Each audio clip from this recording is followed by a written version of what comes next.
Serious, Native Americans of Reddit. What's something you want people to know about modern Native Americans? How large the families can get. In Native American culture, your aunts would be considered your mothers. Same thing on the male side. And your cousins would be your siblings. Because of this, I have 6 grandmas. It's just an interesting fact I think that doesn't seem to be commonly known. On a darker note, how high the suicide rates are. That a lot of the problems that are seen are a result of the residential schools. I have 5 uncles and 6 aunties, and my mom, who is in the middle, was one of the first to not be taken to a residential school. A few of my uncles, some of the strongest people I know, weep when they recount what their experience at that school was like. My grandfather lied about his age to get into the army at 16 during World War II to get out of going to that school. He would rather go to the battlegrounds of Europe before going back to that place. My grandmother on my other side of the family cannot speak her native language without feeling sick to her stomach, because whenever she did at residential school, she had her mouth washed out with soap and was beaten. I don't have many other stories, as it was always a touchy subject to ask about. Those schools are also the dang reason so many of our languages are dying. First Nations languages are struggling to survive, and most are endangered. Many are very complicated and unique among the world's languages, so it's sad these ways of knowing are being lost. We don't all have reservations. My tribe, the Ho-Chunk tribe of WI, back when we were given the name the Winnebago tribe, was forced from our lands and put in Nebraska. Some of my ancestors came back to Wisconsin and bought our ancestral lands back. The government recognized our lands, and 20 years ago our name changed. Where I live now, this past week the weather has been below zero. One morning on the drive to work, my vehicle said it was -37. It just makes me wonder, how the heck did our ancestors survive winters like this? Oh my god, I think about this all the time. Pretty sure I would just sit in the lodge all day with a bunch of animal skins. That not all First Nations have their education paid for by the government. My ma worked 3 jobs to pay her way through a private university, and she worked hard to help me with mine. Some people just think it's cool to undermine one's education by flippantly assuming the government pays for all First Nations. When I finished my flight training, I remember being so hurt by people. Instead of a quick congratulations, people were quick to judge me because they assumed the government footed the bill for the expensive training. Meanwhile, I was hustling my butt off, getting paid a crappy salary and sending over half my paycheck to my ma to pay her back for her generous loan. I don't care how you paid for your education, but we all have different stories. So think first before putting everyone into one category and pee on another's achievements and hard work. The amount of embezzling done by Chief and Council on Reserve is sickening, and I wish someone would do something about it. I wish I could, but I am just one person. You want to know a little something about modern Native Americans? Most of the older generation are extremely selfish. They say they want to help the youth, but when the time comes, all they care about is money and how it will benefit themselves. It honestly seems like they don't care. I'm not saying all Native Americans are like this, but where I come from it sure feels like it. If we get a monthly check, it doesn't come from state taxes. In my case, it's a percentage of the casino's monthly profit. The casino was funded by a federal loan that was paid back in full.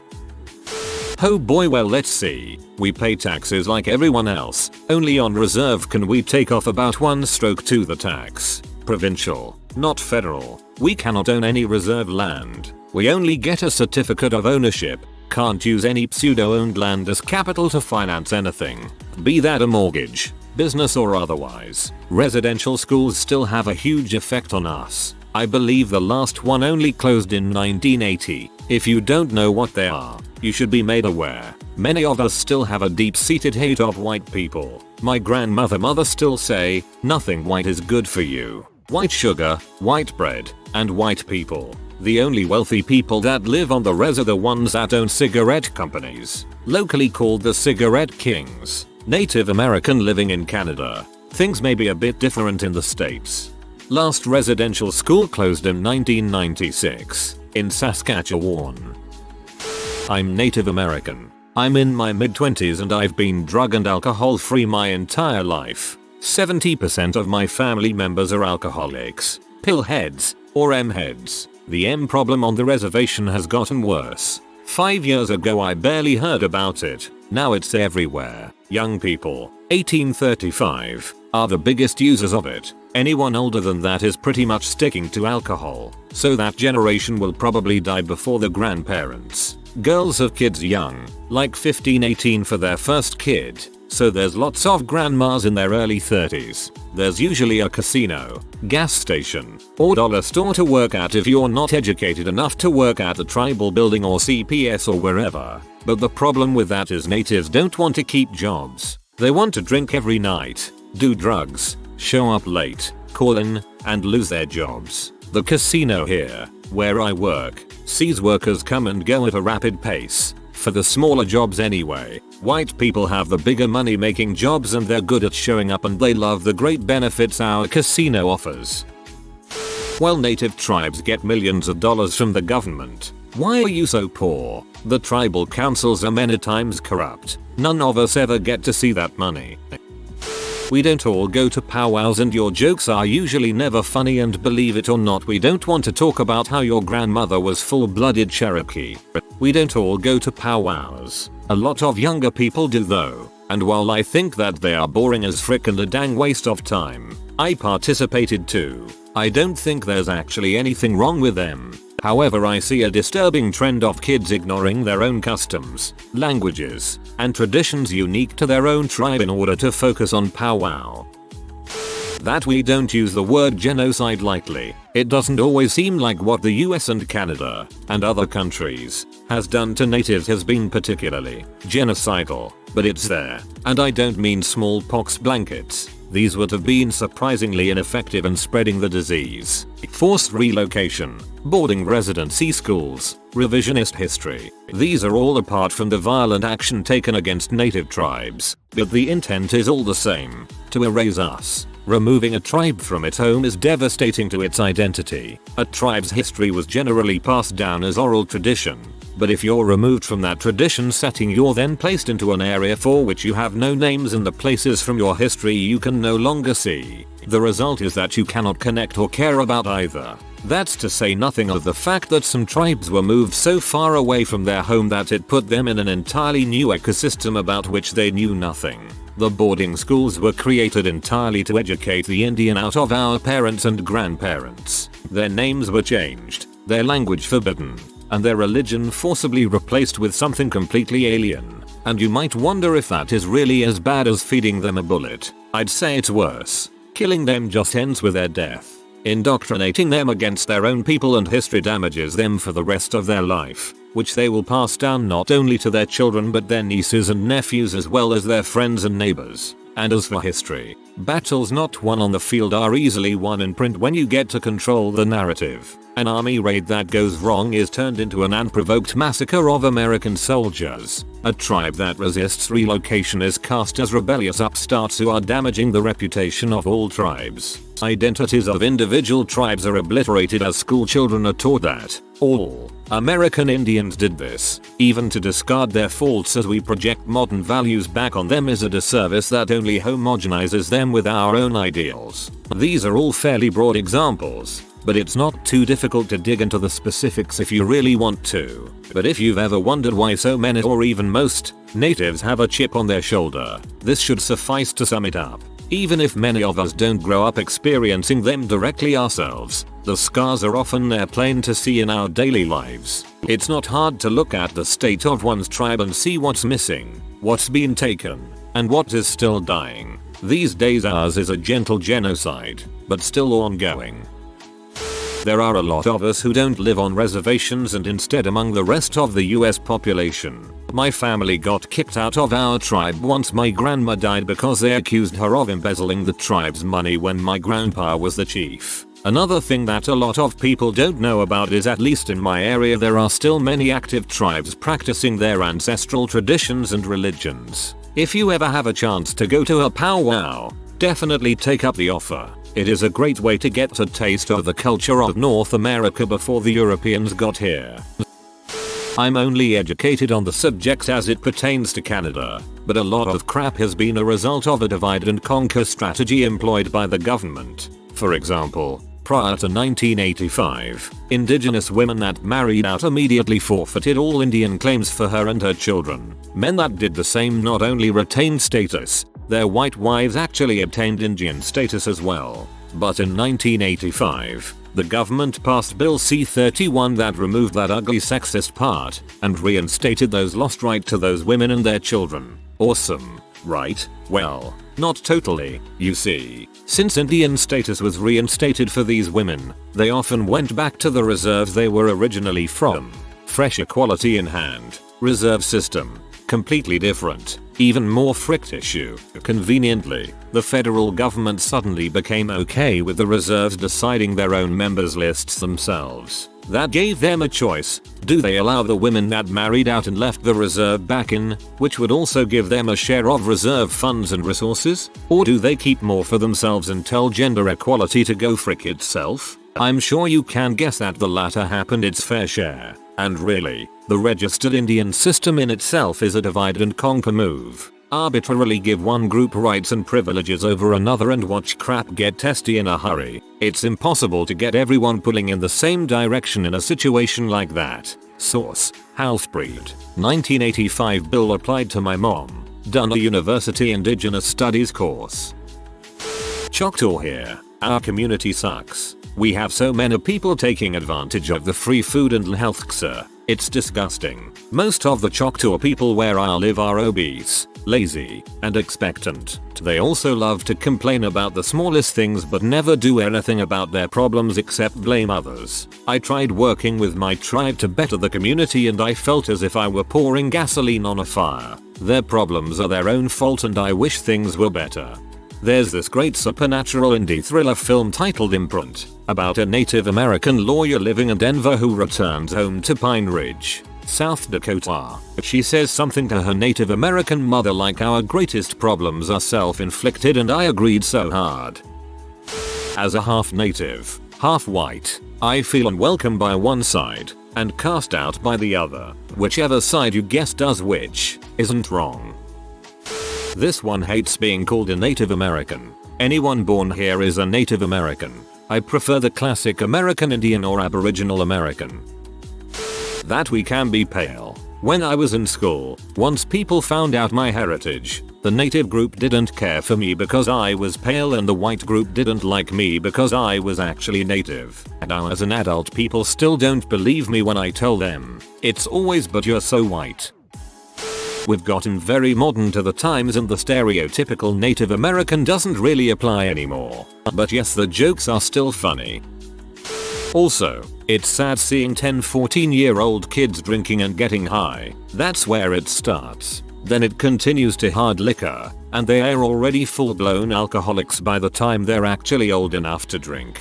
The frequent and early drug and alcohol addictions age them very fast. 2. 18-21-year-old Native Americans look like 30-year-olds now. Very rough. I'm in my mid-20s and always get accused of being way younger because I have clear skin and look healthy. This is just how people my age are supposed to look.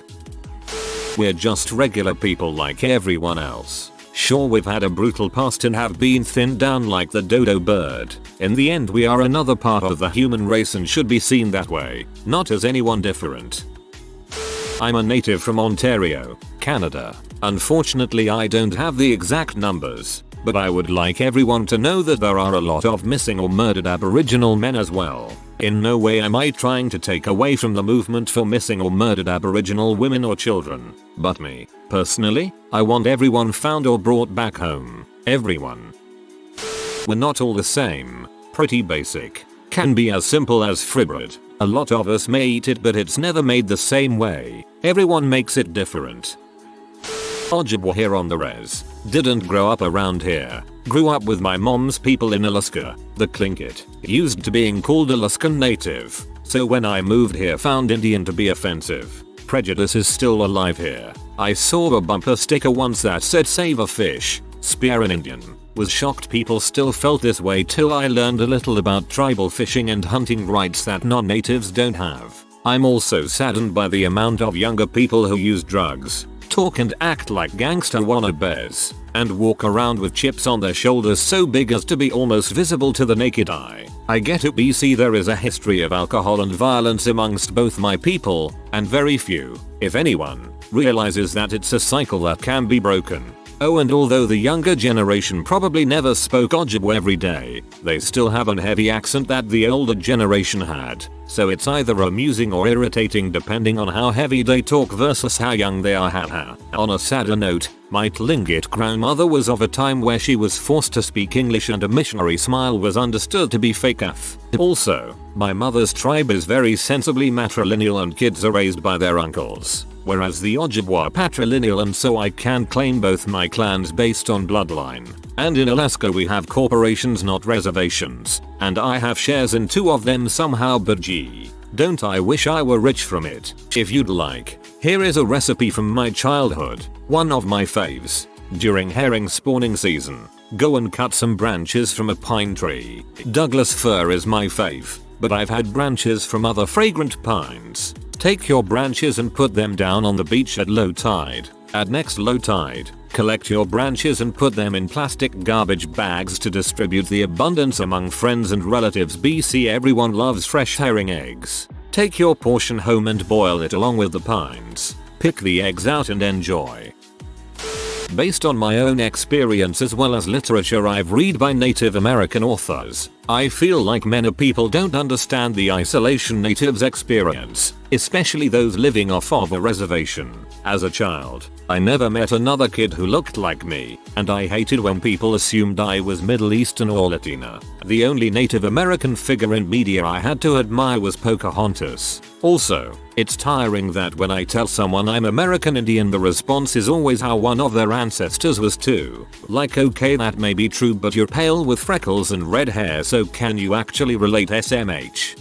Yep, I'm from Los Angeles, so a lot of people just thought I was Latina and got mad that I didn't know my own cultural language, which apparently was Spanish. LOL. I never met another Native American besides my family members until I was in college actually. Thankfully there are Native Americans that go to UCLA like me.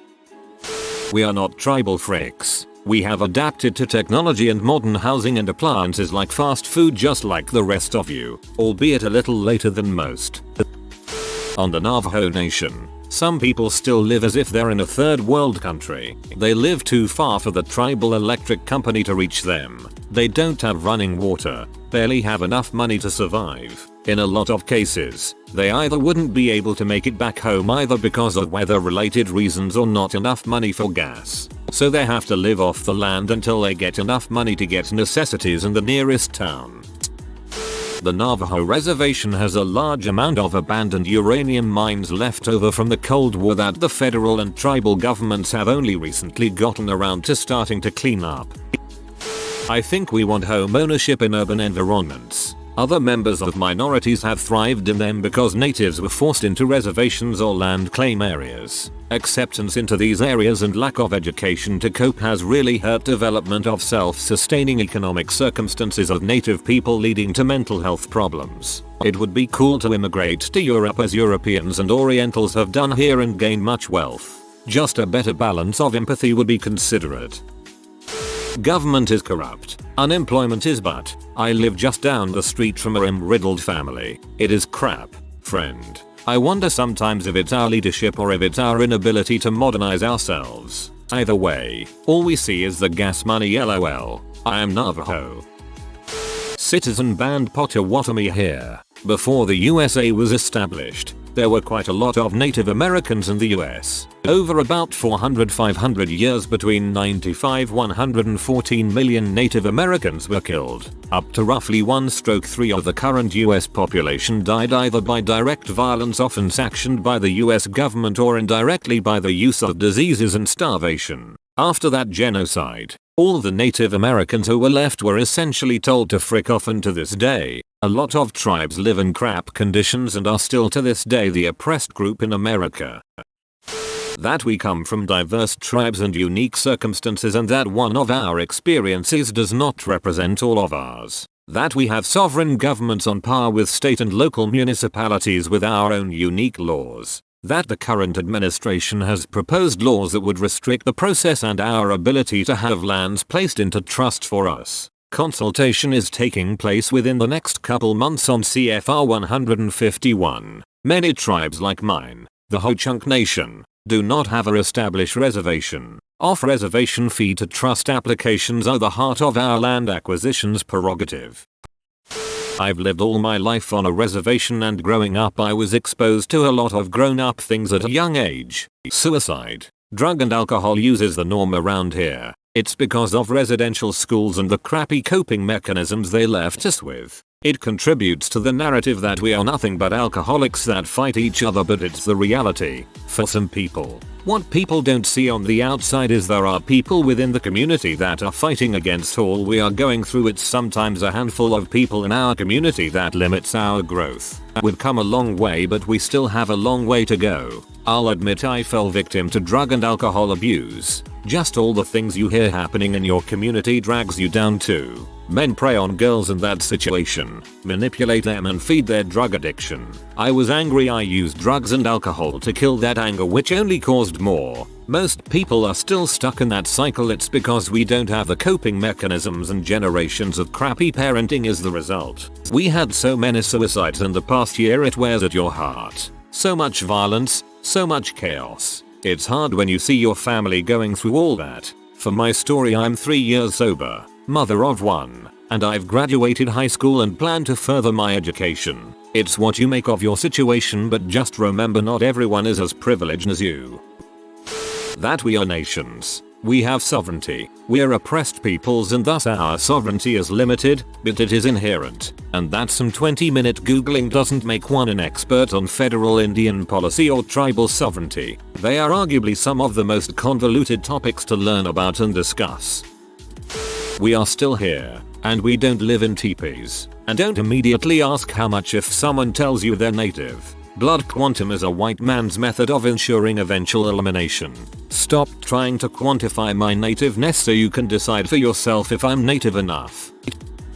I'm a Cree Ojibwe, and I grew up in a fair-sized city in Ontario that has a couple reserves just outside the city. It's pretty astonishing how many people feel that Aboriginal people should be over it all by now. Many people don't want to see that there is a harsh and sad cycle of abuse in many forms happening in most, if not all, Aboriginal communities. This cycle began with colonization and the awful determination of many to rid us of the Indian in us. Families and communities just can't bounce back from their government trying to erase their culture, experiencing abuse and having their children taken from them. Many communities are starting to find their way, but this isn't an oops, sorry, let's just move on okay sort of situation. The last residential homes closed within the last 20 years. That's not nearly enough time to heal.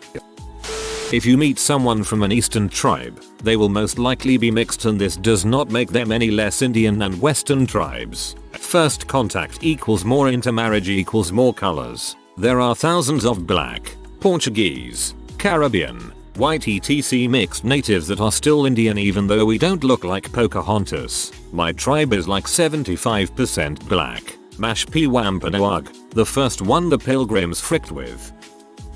The Cherokee Nation has no blood quantum law to be an enrolled member of the tribe.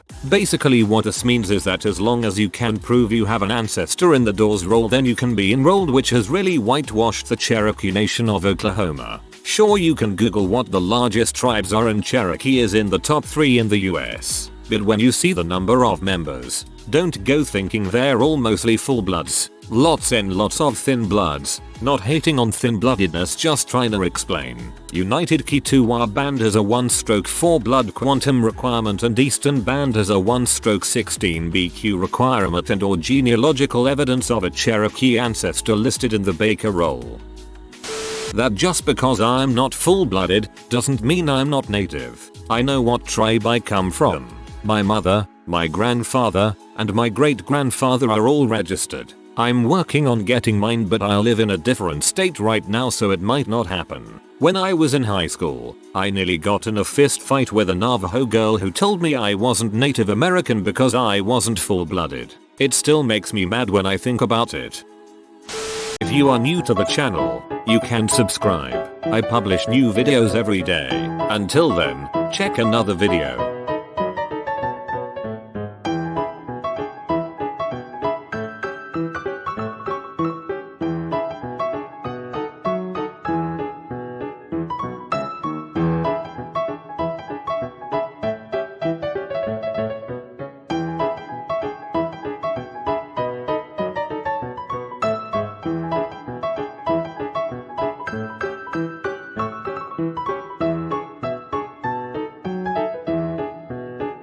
Bye for now.